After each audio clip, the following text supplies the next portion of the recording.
Ľudia, práve som sa dozvedel, že nemáte odber, tak ho ihneď dajte spolu so zvončekom, inak dostanete 5 z matiky. Užite si video. Jo, čaute ľudia, moje meno je Karol, ja vás vítam u nového videa. Ľudia, v dnešnom videu si zahráme tú najhoršiu hru na svete. A to je Ludvík. Táto hra je údajne pre autistov, ale to je jedno. Dobre, takže máme tu porozprávať sa s Ludvíkom, svoje meno. Takže ja sa volám Carlos. Príjemné popoludne, Carlos. Čo ti leží na srdci? Čau, Ludvík. O čom sa budeme rozprávať? Neviem. To je dosť smutné, keď nevieš, o čom sa budeme baviť. A few minutes later. Tomu nemôžem uveriť. Čomu nemôžeš uveriť? No toto ti fakt neviem odpovedať. Kamo, čo je toto za konverzáciu? Je ti dobre? Takúto blbo som ešte nikdy dlho nepočul. Neviem, o čom tu rozprávaš. Ale ja áno. Kamo! Čo hovoríš? Urážaš ma? Nie. Presne toto som potreboval vedieť. Môžem teraz už uzavrieť túto tému? Áno. Dobrá odpoveď. Fakt. Jasné. Kamo. Ešte ako dlho sa tak budeme baviť? OK. Jasné. Kamo. Už ma to prestáva baviť. 12 seconds later. Ako ti ide matematika? Toto by som teda... Čo? Toto by som teda nepovedal? Prosím. Sa ťa pýtam, ako ti ide matematika. Kto kam ide?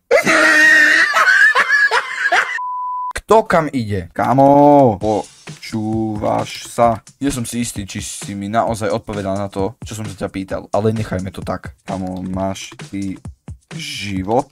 Nie, nemám ja život. Ani v blízkej dobe nebudem. Ty nežiješ?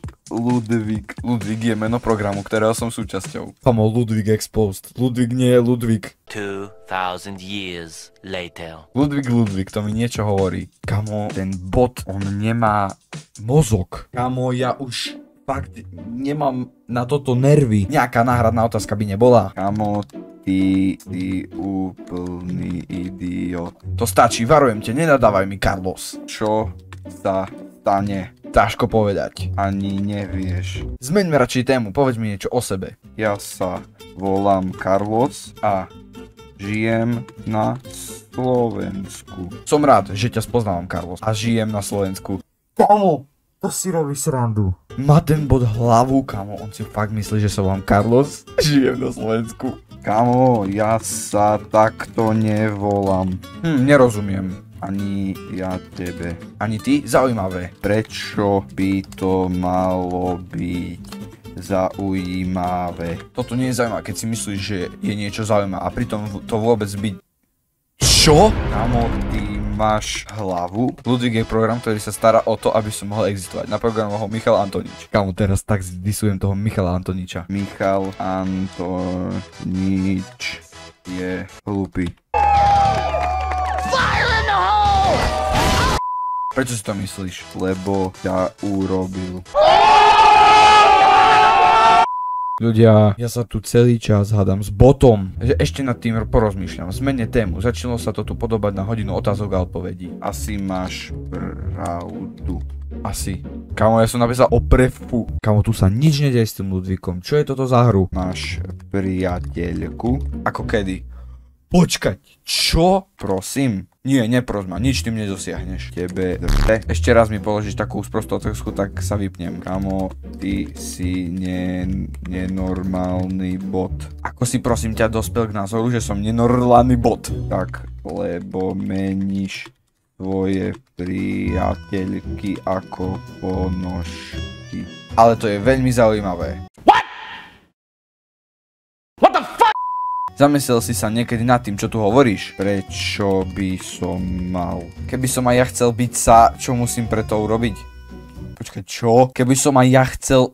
Čo? Ty to splietaš. Ja? Ty? Ja? Určite nie. Určite, hej. Teraz sa treba dôkladne zamyslieť nad dôsledkami tejto skutočnosti. Prečo by som sa mal zamýšľať nad dôsledkami? No to snad nie. Ale hej, skutočne? Kamo, ja si to nemyslím. Ani ja. Prečo ani ty? Kamo, už nemám na teba nervy z Kapdorana. Samozrejme, tak to je ten dôvod. Kamo, ja už nemám na nervy. Kamo, si bot? Myslím, že by sme sa mali rozprávať o niečom inom. O tebe. Nie som dostatočne kvalifikovaný, aby som ti na toto mohol povedať. Kamo, už nemám nervy na ňo. Kaptorana, ty boťak, lebo ti zničím serverovňu. Myslíš, že má argumentom, lebo ti zničím serverovňu, presvedčíš? Áno. Spýtam sa ťa to ešte raz a tento raz mi prosím ťa naozaj odpovedz. Myslíš, že ma argumentom citujem, lebo ti zničím serverovňu, presvedčíš? Si tam? Nie. Ale áno, len si to musíš vedieť priznať. Nemusím. Tak bez tejto informácie by som asi nemohol žiť. Kap. Podobne. Kamo, yes! Zdali sme Ludvíka, kamo, get wrecked! Porazili sme Ludvíka, ľudia. Už ťa nikdy nechcem vidieť, Ludvík. Dovidenia, do počutia. Čus!